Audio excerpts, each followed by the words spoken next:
wanted to share with you some things that I've been wrestling with in my own life, things that I think are valuable for us as a church as we gather together. Oh, children, you guys can go to children's church. Things that I think are valuable for us to talk about. We're going to be looking in John chapter 14. So if you have your Bibles, you can find that spot, put your finger there.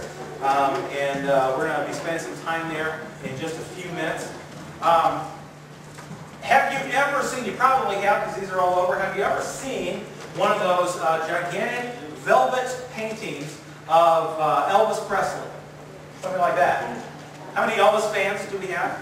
I have to admit that I am a bit of an Elvis fan. My mom, on the other hand, loathe is probably not too strong a word. She's not a fan of Elvis Presley at all. But I mean, most of us have seen a painting like this, right? Now, something that I think is kind of curious is you see the author's sign. Well, not his name. He just put his initial, R.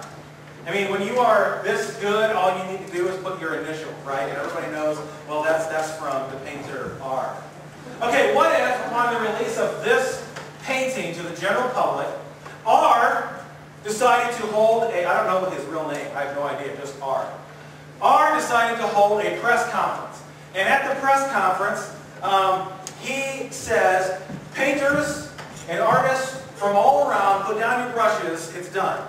I have created the masterpiece, the last painting ever need to be created. I mean, if you heard that, if you picked that up on an AP Wire or you saw that interview on CNN, you would think that R, he's going crazy, right? Because there is something inherent within us that says art doesn't have an ending, right? Art kind of continues to develop and evolve and changes over the course of time. Even if it's things that you have seen before, to see a new artist's interpretation, put new color into something maybe that you've recognized from your past, maybe an art history class you had in college, something like that. We enjoy that, isn't there? There's something kind of participatory about a painting, about art in general. So if this painter had said, that's it, it's all done, we go, well, that's just crazy because art doesn't have any ending.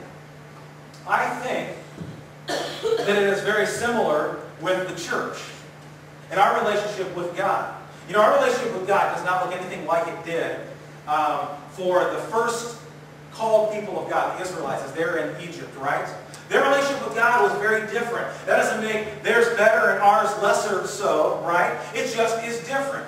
The environment has changed. The culture has changed. And so God speaks to His people through different methods and different methodologies. And so there is this sense that over the course of time, the relationship with God and His people changes. God doesn't. We do. We're the ones who kind of change. We take on different ideas about what life ought to look like. And we spend our money differently. And all of those things go into this process called relationship with God. It is the same thing as relationship that you have with anybody else. My relationship with my wife is different now than it was when we first got married. Not necessarily worse or better. It's just different. So it is with God. The relationship that I have with God now is different than when I first found Him as a little kid. You know, if I had stayed, I think I was about 7 or 8 years old when I invited Jesus into my heart. Now, if I had stayed at that position in my relationship with God, I would be a very immature Christian. But because I have grown, and I have changed, and I've had all these different experiences, God has said, we're going to use those, and those are going to be melded into your relationship with me. So the relationship shifts, and it changes. Now, there are lots of examples throughout church history of similar shift like we're talking about. Martin Luther is probably the best example. Martin Luther in the year 1517 became very disgruntled with the condition of the church at that time. And he had said, you know, I feel like the church has now become a hindrance to relationship with God. And so he writes down what you may recognize as his 95 theses. These were 95 statements about what church relationship with God and that whole thing together, what it ought to look like. And no, we're not going to spend time looking at the 95 theses. You can find it online, and if you can even read Latin, you can check it out that way too. The point of this is that relationship between God and individuals changes over the course of time. And it requires, at some points in that history, for people to stand up and say, you know what, for me it feels differently, and you know what, I've been talking to some other people and it feels differently for them too. Let's talk about a change in the way we do it, the way we connect with God.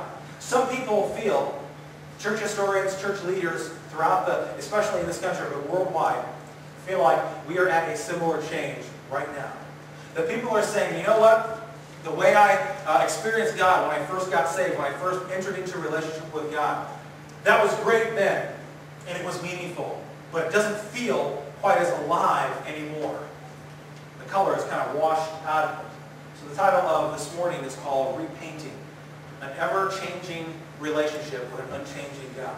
Because there are times in our lives, even I would dare say this, in our human interactions where the relationship gets stale and it seems like the color kind of runs out of it, and you and I have to do something to kind of rejuvenate that relationship, right? If you're married, you recognize this. If you have close friends, you recognize this. That there is this ongoing, changing nature to the relationship that we have with one another, and certainly with God. So in your worship folder, which I took the liberty of taking one of the panels, and I put several things in there, two pictures, two drawings of how the church kind of relates and connects to the world. The first one, and this was my experience growing up. The first one has God on one side, the world on the other, and the church kind of wedged in between. And you can kind of see how the church's bubble is deeply ingrained in relationship with God. It's deeply connected to God. This is the pattern that I grew up with, right? This is the pattern that many of you grew up with. That our connection with God dominantly happened on a Sunday morning, right? Where we would gather for worship and prayer, and the gathering was so extremely important. Now, don't hear what I'm not saying. I think it's important that we continue to do Sunday mornings. Sunday mornings is a life-giving and encouraging place. But dominantly, the church saw their interaction with God happen on a Sunday morning in a setting just like this. And then their relationship and their interaction with the world was not extremely engaging. We recognize that as Christians, as followers of Christ, that we had a relationship with people who didn't know Christ. So we kind of had our foot in the world saying, I'm a Christian, I don't want to become like the world, so I'm going to try and keep as much of myself out of the world as possible. And so, because of that kind of mentality, that approach to relationship with God and connection to the world, we began to develop this idea that evangelism and reaching out to others was not only done by experts, those who were labeled with the gift of evangelism, or those who were on the mission field. And so there was this complete disconnect as far as we understood it, that God was not necessarily impacting the world. He was using only His people. Now, the second thing that's in there is, this is how Jesus lived. You can see the three circles are intertwined.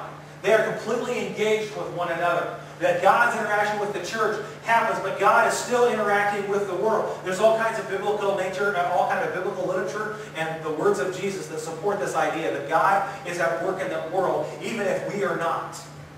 So, God's interaction with the world is there. God's interaction with the church is strong. The church's interaction with the world is strong. And in the middle, there is this coming together of all three pieces of the pie. God, the church, and the world. All coming together. This is where Jesus lives, and this is where you and I are called to live. The intersection of God, church, and world. Now, to be fair, this is very simplistic.